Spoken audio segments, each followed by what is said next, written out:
हाँ जी, welcome back to CSS without tears. और आज की इस वीडियो में हम देखेंगे बॉर्डर रेडियस और हम ये समझेंगे कि बॉर्डर रेडियस क्या है, उसको कैसे लिखते हैं और उसकी एप्लीकेशंस क्या हैं। तो सबसे पहले आ जाओ नोट्स व्यू में कुछ थ्योरी समझ लें, ठीक है। अच्छा, अब इस व्यू में मैंने आपके लिए पहले से ही कुछ हेल्प के लिए चीज़ें बनाई हुई है, ठीक है। अच्छा, सपोज आप एक बॉक्स बनाते हैं, ठीक है, ये इस एग्जाम्पल में देखें। और तो जब आप एक बॉक्स बनाएंगे ना, तो बाय डिफ़ॉल्ट उसके जो एजेस होते हैं ना, एजेस वो बड़े स्ट्रेट और शार्प होते हैं, ठीक है। इंस्टेड आप चाहते हैं कि आपके जो बॉक्स के एजेस है ना, वो शार्प स्ट्रेट ना हो, वो कर्व्ड में हो, ठीक है। तो ये प्रॉपर्टी, आप ये जो बिहेवियर है ना, ये अचीव करते हैं यूजिंग बॉर्डर रेडियस, ठीक है। और बॉर्डर रेडियस जो है ना, उसका नाम कहाँ से पड़ा है, और चूंकि रेडियस एक सर्कल को अप्लाई करती है जो टर्म, तो अगर हम इस एज को ज़रा करीब से देखें तो आप ये देख सकते हैं कि हमारा जो एज है ना, वो लिटरली अगर उसको हम एक्सटेंड करें तो it forms a virtual circle, ठीक है। तो और ये जो वैल्यू है ना, ये इसकी रेडियस की है। तो इसमें जो नोट करने वाली बात है ना, वो ये है कि जैसे जैसे आप इस रेडियस की वैल्यू बढ़ाएंगे, वैसे वैसे सर्कल का साइज़ बड़ा होता जाएगा और हमारा जो कर्व है ना, उस कर्व की भी वैल्यू, उसका साइज़ बढ़ता जाएगा, ठीक है। तो ये है बेसिक थ्योरी। अब हम कोड में देखते हैं कि हम इसको अप्लाई कैसे करते हैं। तो मेरे सामने वही सिंपल एक मैंने डिव बनाया हुआ है। अब इसको मैं एक बेसिक स्टाइल दूंगा। स्टाइल ये होगा हाइट 200, विड्थ 200 और बैकग्राउंड कलर उसको मैं दे दूंगा AAA। तो हमारी स्क्रीन पे एक बहुत सिंपल किस्म का बॉक्स क्रिएट हो गया। अच्छा, अब हम चाहते हैं कि इसके एजेस थोड़े से कर्व्ड हों, ठीक है। तो मैं यहाँ पे लिखूंगा बॉर्डर रेडियस और इसको अगर मैं वैल्यू देता हूँ लेट्स से 16 पिक्सल और मैं इसको सेव करूँगा, तो आप नोट कर सकते हैं कि हमारा जो बॉक्स है इसके एजेस कर्व होना शुरू हो गए, ठीक है। तो this is the simplest definition और simplest application of border radius. और अगर मैं चाहूँ तो वीडियो यहाँ पे एंड कर सकता हूँ, लेकिन नहीं, मैं आपको कुछ और चीज़ें भी समझाना चाहूँगा, ठीक है। अच्छा, अब एक और चीज़ ये कि फॉर एग्जांपल मैं चाहता हूँ कि नहीं यार, मैं चारों तरफ के जो एजेस हैं ना, उनको कर्व नहीं चाहता। मैं चाहता हूँ कि हमारे इस बॉक्स का सिर्फ कोई एक एज है वो कर्व्ड हो, तो ठीक है, वो भी हम कर सकते हैं बड़े आराम से। उसके लिए अगर हम इस नोट्स व्यू में जाएं तो आप देख सकते हैं कि मैंने यहाँ पे जो चारों एजेस हैं ना, उनको नंबर किया हुआ है, ठीक है। तो यूजिंग बॉर्डर रेडियस आप एक की बजाय 4 कंसेक्यूटिव वैल्यूज़ भी दे सकते हैं, और वो जो 4 वैल्यूज़ हैं ना, वो इस ऑर्डर में अप्लाई होती हैं। सबसे पहली जो वैल्यू है वो आपके टॉप लेफ़्ट के रेडियस को अफेक्ट करती है। उसके बाद सेकंड जो वैल्यू है वो टॉप राइट, थर्ड वाली बॉटम राइट और लेफ़्ट वाली बॉटम लेफ़्ट, ठीक है। अब इसको हम ज़रा अगर हम कोड में देखें तो होगा ये कि फर्स्ट वाली जो वैल्यू है वो अफेक्ट करती है टॉप लेफ़्ट रेडियस को, ठीक है। तो उसको लेट से मैं दे देता हूँ 0, यानी हम चाहते हैं कि वो एज उसका स्ट्रेट ही रहे।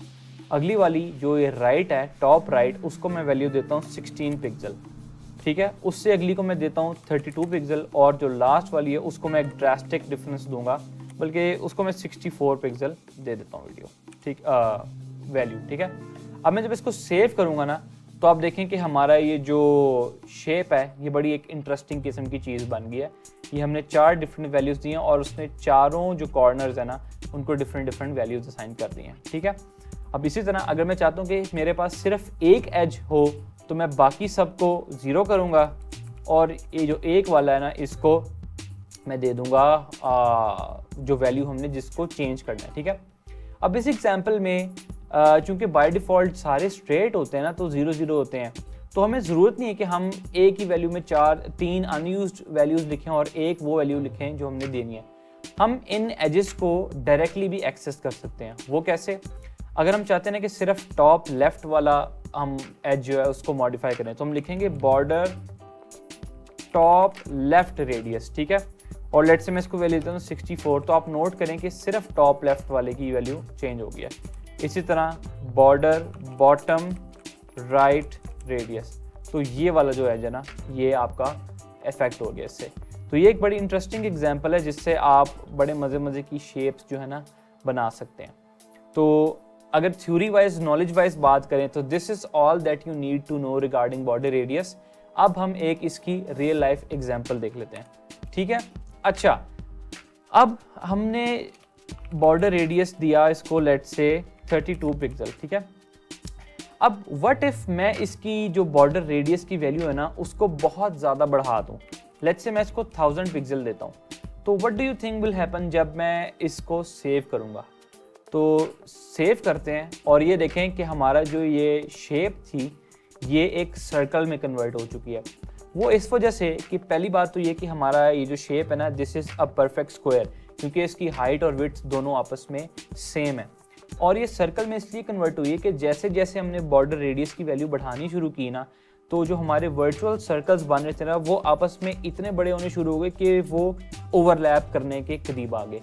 तो इस वजह से हमारा जो ये डिव है ना ये एक सर्कल में कन्वर्ट हो गया। तो ये तो है इसकी बहुत एक पॉपुलर एग्जांपल जिसमें हम आपने देखा होगा अक्सर कि हम इमेजेस राउंडेड यूज़ करते हैं। तो या तो हम एक राउंड इमेज यूज़ कर लें फ्रॉम आर डिज़ाइनर या फ्रॉम आर डिज़ाइन टूल, हम उसको कहेंगे यार राउंड इमेज ही दे दो हमें, या फिर वो अगर हमें इमेज स्क्वायर दे तो हम उसको राउंड कर सकते हैं खुद यूजिंग बॉर्डर रेडियस और उसकी वैल्यू अगर बहुत ज़्यादा बढ़ा दें। एक और बहुत पॉपुलर जो हमारे पास एग्जांपल है वो है एक पिल स्टाइल बटन की, ठीक है। अब पिल स्टाइल बटन क्या होता है, फॉर एग्जांपल अगर आप एक सिंपल सी शेप बनाते हैं ये तो उसके सारे एजेस स्ट्रेट होंगे। पिल स्टाइल बटन इस तरह का होता है कि उसके जो एजेस होते हैं ना वो सर्कल होते हैं, ऑलमोस्ट लाइक कि अगर हम इसमें इसको इन लाइंस को एक्सटेंड करें तो ऑलमोस्ट लाइक ये दो सेमी सर्कल्स हैं। तो ये एक पिल स्टाइल बटन होता है, ठीक है। अब ये कैसे हम बना सकते हैं, अगर हम कोड में जाके देखें तो हम कर सकते हैं कि हम इस डिव की जगह वील क्रिएट अ बटन, उसके अंदर लेट्स से मैं टेक्स्ट लिखता हूँ क्लिक मी, ठीक है। ये हमारे पास एक सिंपल बटन आ गया। अब हम इस बटन को जो है ना थोड़ा सा स्टाइल करते हैं, इसको मैं लेट्स से हाइट देता हूँ 50 और विड्थ 150, तो ये हमारा एक बटन बन गया, ठीक है। अब हमने सिंपल ये करना होगा कि बॉर्डर रेडियस की जो वैल्यू है ना उसको रिडिकुलसली बढ़ा देना है। लेट्स से जिस तरह हमने 1000 पिक्सल दी थी ना to create it a circle, इसी तरह अब हम इसकी भी वैल्यू 1000 पिक्सल करेंगे तो आप नोटिस करेंगे कि जो चारों तरफ का जो बॉर्डर है ना वो it has converted itself into a circle. And never mind this strange looking line, ये ब्राउज़र का एक डिफ़ॉल्ट बिहेवियर होता है, तो इसको भी हम चेंज कर सकते हैं। लेकिन आपने देखा हमने एक बड़े सिंपल से 1 लाइन ऑफ कोड से एक पिल शेप्ड बटन क्रिएट कर दिया। तो I really hope you like this video और आपको समझ लगी कि बॉर्डर रेडियस एक्चुअल में क्या चीज़ है और इसकी क्या एप्लीकेशन है। अगर आपको कोई भी कन्फ्यूजन या प्रॉब्लम हुई इस वीडियो को देखने में और समझने में तो please do let me in the comments below. और अगर आपको नहीं कोई भी मसला आया तो बहुत फिट सीन है, तो स्टे ट्यून्ड। और बल्कि स्टे ट्यून्ड से भी पहले यार ये देखो मैंने ये स्टिकर दोबारा सिर्फ आप लोगों के लिए चलाया कि यार सब्सक्राइब करो इस चैनल को, एक क्लिक मारना यार, लेकिन आपको कोई इसमें नुकसान नहीं है, लेकिन मुझे फ़ायदा ही फ़ायदा है। फ़ायदा इस तरह है कि यार मुझे सपोर्ट मिलेगी, मैं मोटिवेट होऊंगा to make more videos for you guys, ठीक है। तो सब्सक्राइब करो और ये दूसरों के साथ शेयर करो and stay tuned for the next video, और उसमें भी हम किसी और CSS प्रॉपर्टी को एक्सप्लोर करेंगे। तो until next time, bye bye.